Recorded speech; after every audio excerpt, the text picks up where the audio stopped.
Pinadaling pautang para sa malinis na pakinabang. Ito ang hatid ng bagong e-transport program ng Department of Trade and Industry sa mga tsuper at operator ng pampublikong transportasyon.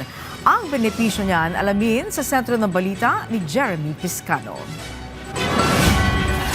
Inilunsad ng Department of Trade and Industry at Small Business Corporation ang 2 bilyong pisong e-transport loan program para tulungan ang mga nasa Transport Network Vehicle Services o TNVS driver at operator na makalipat sa paggamit ng electric vehicles. Gayun din ang mga nagnanais pumasok sa sektor ngunit hindi makayanan ng paunang gastos. Ayon sa DTI, tugon ito sa kasalukuyang hamon sa mataas na halaga ng langis at bahagi ng direktiba ni Pangulong Ferdinand R. Marcos Jr. na maglatag ng mga programang agad na makatutulong sa mga Pilipino sa panahon ng hamon. Layunin ng programa na mapalakas ang modernisasyon sa transport sector, mapababa ang pagdepende sa inaangkat na langis at mapalawak ang akses ng maliliit na operator at negosyante sa mas malinis na teknolohiya. Ang importante is those that want to shift from regular vehicles to electric vehicles, it will be easy for them. Basta may mga loans tayo para sa kanila. So easy payment, easy accessible also na loans. Sa ilalim ng programa, maaaring makahiram ng hanggang 1.5 milyong pesos para sa bawat electric minibus at hanggang 3 milyong piso ang bawat borrower para sa TNVS na sasakyan na maaaring hulugan hanggang 5 taon.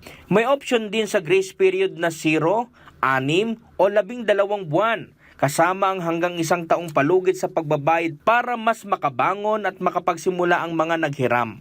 Ayon sa SB Corp, ang interest rate ng programa ay 1% kada buwan batay sa diminishing balance. Paglilinaw ng DTI, ang pautang ay para sa mga TNVS driver at operator na affiliated sa mga transport network company at hindi para sa transport network company mismo bilang bahagi ng pagtutulak ng pamahalaan sa mas inclusive at sustainable na transport modernization.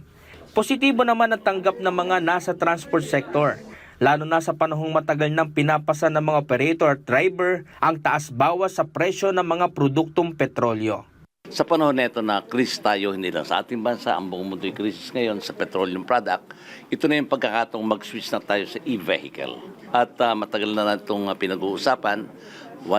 Nagkaroon kami ng pagpupulong with Secretary Banoy at ito rin yung utos ng ating Pangulong BBM na mag-switch na tayo sa e-vehicle. At ito nga ang pagkakataon.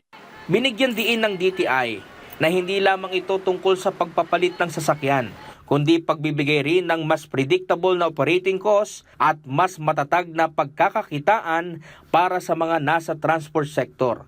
Kasabay nito, itinutulak din ang mas malawak na pangmatagalang benepisyo ng paglipat sa electric vehicles. So pag linipat mo ang transport from oil to another source which is electric, hindi na tayo kailangan mag-import ng ganong karaming langis, no? And we are so dependent on that.